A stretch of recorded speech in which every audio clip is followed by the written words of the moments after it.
기업 비리 사건을 경기도 대북사업비 대납 사건으로 둔갑시켰다. 쌍방울 대북송금 사건을 두고 검찰을 향한 민주당의 공세가 거셉니다. 이재명 대표를 엮으려고 검찰이 김성태 전 회장을 봐주기 수사하고 있다는 겁니다.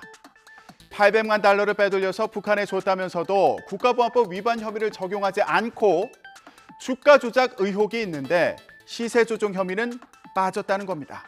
손유정 기자가 전해드립니다. 의 행태로 보면 이게 편의 제공의 명백한 위반입니다. 국보법으로 하지 않는 것은 이게 말이 안 된다고 저는 생각을 합니다. 이 같은 봐주기 수사 배경엔 김 전 회장 등을 회유해 거짓 진술을 얻어내려는 목적과 쌍방울 변호를 맡은 친윤 전관 변호인들이 영향을 미쳤다는 게 민주당 주장입니다. 결국 이재명 대표를 노리는 선택적 조작 수사에 대해 책임을 져야 할 것이라며 담당 수사검사들의 명단도 공개했습니다. 국민의힘은 사건 배후에 이재명 대표가 있다는 의혹이 커지자 민주당이 되지도 않는 물타기에 나섰다면서 검사들에 대한 악질적인 좌표 찍기라고 비판했습니다. 지나가는 장사미사에게 쌍방울이 누구랑 관계 있냐고 물으면 100이면 100, 이재명이라 답할 지경인데 소도 웃을 물타기입니다. 얼마나 지은 죄가 많길래 이런 짓까지 벌인단 말입니까? 세상 어느 나라에서 제1야당이 발벗고 나서 검사의 실명을 공개하며 수사 방해를 시도하겠습니까? 한동훈 법무부 장관도 입을 열었습니다. 한 장관은 입장을 내고 이화영 전 경기도 평화부지사를 압박하다가 안 될 것 같으니까 이제는 김성태 씨 압박으로 타깃을 변경한 거냐고 비판했습니다. 그러면서 자기 당대표의 범죄 수사를 막기 위한 사법 방해에 다수당 정치 권력을 총동원해서 집요하게 올인하는 건 정치 영역의 문제가 아니라 증거인멸이나 위증교사 같은 범죄 영역에 가깝다고 지적하기도 했습니다. 민주당은 이런 한 장관을 향해서 무법부 장관이냐면서 반발했습니다. 들어보시죠. 수사 중인 사안에 법무부 장관이 단정적으로 혐의를 규정하고 정치 공세의 선봉장을 자임하고 있으니 기가 막힙니다. 한동훈 장관은 법무부가 아닌 무법부 장관입니까? 한동훈 장관, 앞서 이 발언으로도 민주당과 공방을 벌였는데요. 민주당이 자기 편이 한 불리한 진술을 뒤집어 보려고 검찰청에 몰려가서 들어놓고 영치금 보내기 운동하고 성명서 내고 가족 접촉하고 면회에서 진술 번복하라고 압박하고 하는 행태를 보이고 있는데요. 이건 권력을 악용한 최악의 사법 방해이자 스토킹에 가까운 행태라고 생각합니다. 그런 사람이 없거든요. 이건 사실과도 다르고 굉장히 과장됐을 뿐만 아니라 국회의원들에 대해서는 모욕적 표현이죠. 국민의힘이 사실 검찰청이나 법원 항의 방문을 더 자주 가시는 분들이시죠. 앞서 민주당 의원들이 이렇게 검찰에 항의 방문한 것에 대한 한 장관의 발언이 쟁점이 된 건데요. 한 장관은 여기에 대해서도 입장문을 내고 반박했습니다. 민주당을 향해서 노골적인 사법방해 창피함은 못 느끼고 모욕감만 느끼냐면서 오히려 모욕당하고 있는 건 우리 사법 시스템이라고 주장했습니다. 쌍방울 대북송금 사건을 둘러싼 공방이 치열한 가운데 앞으로 보름 국회 비회기 기간에 검찰이 이재명 대표에 대한 구속영장을 다시 청구할지도 관심인데요. 홍민기 기자 리포트 보고 오시죠.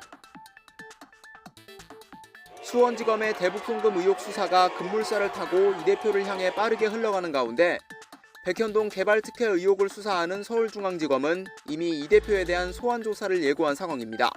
법조계 안팎에선 앞서 대장동과 성남FC 의혹처럼 검찰이 백현동과 대북송금 의혹을 함께 묶어 이 대표에 대한 구속영장을 청구할 수도 있다는 전망도 나오는 만큼 앞으로 양측의 갈등은 더욱 치열해질 전망입니다. 상황이 이런 만큼 앞으로 이 대표 사법 리스크가 정치권의 최대 쟁점이 될 거란 시각도 있는데요. 그래서일까요? 이 대표 거취에 대해서 이런 얘기도 나왔습니다. 혁신의 가장 중요한 거는 이재명 당대표의 거취 문제잖아요. 예. 제가 오늘 아주 상당히 중요한 얘기를 좀 듣고 와서 아 그래요? 처음으로 이렇게 말씀을 드리고 10월 달에 퇴진한다. 추석 이후에 10월 달에 퇴진할 거로 이재명 이미 대표가 생각을 하고 있고 그래야 당이 내년 총선에서 이긴다. 내가 뭐 계속 버텨가지고 아하. 총선에서 우리가 아하. 패배하면은 아하. 나도 죽고 당도 죽고 아하. 진보 진영 다 그냥 무너진다. 그래서 K 의원을 예. 당대표로 밀겠다. 지금 40명의 의원을 다 지금 하나의 뜻으로 모았다. 자, 이 포스트 이재명으로 거론된 K 의원 누굴까요?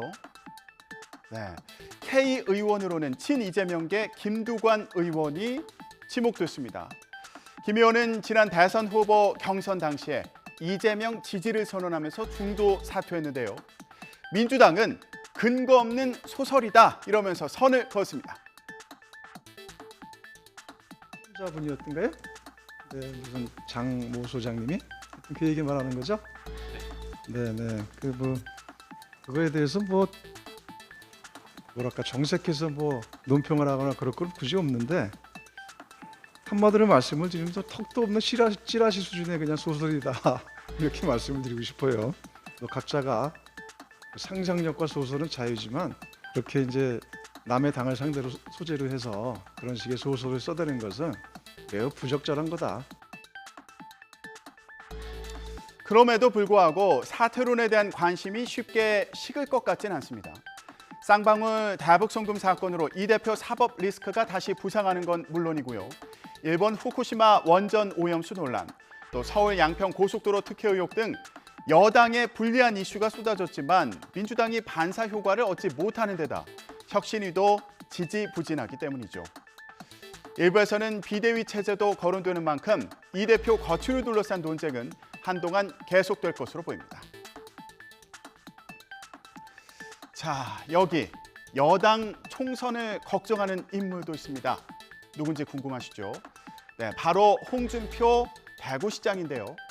당원권 정지 10개월의 중징계를 받은 이후 처음으로 당에 쓴소리를 했습니다. 모두 힘을 합쳐도 어려운 판에 나까지 내치고 총선이 되겠느냐며 나를 자범 취급한 건 유감이라고 불쾌감을 나타냈습니다. 또 황교안 전 대표가 망한 것도 쫄보 정치를 했기 때문이라면서 김기현 대표를 겨냥한 듯한 말을 하기도 했는데요. 그러면서 자신은 총선까지 쳐냈지만 이준석 전 대표와 유승민 전 의원은 안고 가라면서 당의 통합을 촉구했습니다. 자, 총선을 앞두고 비운개가 몸풀기를 하는 걸까요? 이준석 전 대표도 유튜브 채널을 새로 개설하면서 소통 행보에 나섰습니다. 정책 관련 토론을 하겠다는 건데요. 어제는 최근 논쟁이 벌어진 교권 침해 문제에 대한 견해를 밝혔습니다. 인권조례에 대해서 보수가 이제 계속 또 정쟁화하는 과정에서 진보 교육감 얘기하고 이렇게 하는데 그럼 학생 인권조례 읽어본 사람들이 그걸 얘기하고 있는 건가? 약간 의문인 게 시행령으로 체벌을 금지돼 있어요. 학생 인권조례 상위 개념으로 이제 시행령으로 이제 금지돼 있고. 장마는 끝났지만 아직 수해복구는 한창이죠. 여야는 오늘 수해복구 지원 TF 두 번째 회의를 열고 8월 임시국회에서 처리할 수해 예방과 피해 지원 입법에 속도를 냅니다. 여야는 홍수를 예방하고 수해를 지원할 법안들을 추려서 입법을 추진한다는 방침인데요. 치열한 공방 속에도 수해민을 돕기 위한 움직임에는 속도를 내면 좋겠습니다. 지금까지 전국 브리핑이었습니다.